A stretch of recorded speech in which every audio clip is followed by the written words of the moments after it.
Kalau abad 11 tuh saya membayangkan barangkali penyebaran agama Katolik apakah sudah semasif sekarang atau masih didominasi kayak benua Eropa kah? Amerika mungkin? Sepertinya dalam pembacaan saya terhadap sejarah gereja Katolik. di Eropa atau Katolik itu masih didominasi oleh kebutuhan-kebutuhan intern gereja. Jadi maksudnya kebutuhan intern Eropa. Eropa ya lebih. Karena penyebaran iman ke benua-benua lain belum terjadi. Nah iya. Belum terjadi. Meskipun pada abad ke-6, ke-7 ada misionaris-misionaris, tapi bukan dari Eropa. Tapi sampai ke Cina itu pada abad ke-7 itu dari Nestorian dari Persia. Tapi kalau abad ke-11 itu jadi cikal bakal bagi perkembangan kekatolikan di Eropa. Bahkan Eropa tidak bisa menemukan civilitasnya, peradabannya tanpa kekristenan. Tanpa gereja Katolik.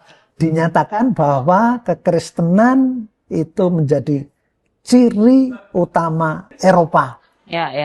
Ciri utama Eropa. Maka nanti pada akhir abad 15 itu ada Christophorus Columbus pergi ke dunia baru itu. Ya, kemudian mulai ada penyebaran kekristenan ke Amerika Latin. Tapi sebelumnya pada abad 12 ini disebut sebagai puncak kekristenan Eropa itu Bapak Suci atau Paus itu mengutus misionarisnya untuk pergi ke Cina.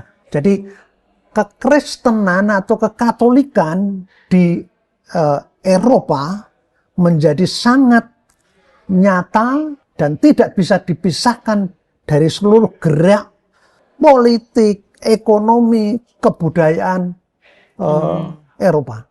Ya. Dan pada masa itu mungkin Paus didominasi dari Eropa ya? Iya, betul. Sampai sekitar itu ya? Iya. Nah, kalau dari abad 18 sampai sekarang, apakah ada perubahan dalam model konklav yang kalau model konklav itu sudah lebih kurang baku ya. Tetapi hanya tata caranya, ada satu surat resmi dari Tahta Suci yang disebut Universu Domini Gregis, itu mengakomodasi tata cara secara detail. Tapi tidak ada suatu perubahan yang drastis. Bahkan kalau saya baca di dalam kitab hukum kanonik, itu tidak ada. Itu kan muncul, diterbitkan, dipromulgasikan istilahnya. 1983. Tidak ada tata cara pemilihan. Itu cara khusus untuk menentukan paus atau memilih paus. Itu ke depan mulai 18 itu memang ada Paus Leo ke-13. 1890-an ya, itu juga menetapkan aturan-aturan. Kemudian Pius ke-11 juga, tapi sifatnya menegaskan kembali dan mungkin pertimbangan-pertimbangan yang kalau toh mau dikatakan pembaruan ya, tapi tidak esensial. Nah, 18 itu yang cukup berbeda gitu dibandingkan periode konklav sebelumnya itu apa, Rom? Selain mungkin tadi disebutkan batasan usia ya. Jadi, itu kan dari Paus Yohanes Paulus kedua. Itu dari 1996. 96 ya, itu ada perubahan lagi ya. Kalau yang di abad 18 itu yang cukup berbeda dibandingkan sebelumnya. Semua kardinal. Tapi boleh tidak hadir dalam konklav asal ada alasan yang valid. Misalnya sakit atau semacam itu, yang menghalangi seseorang untuk terlibat sebenarnya.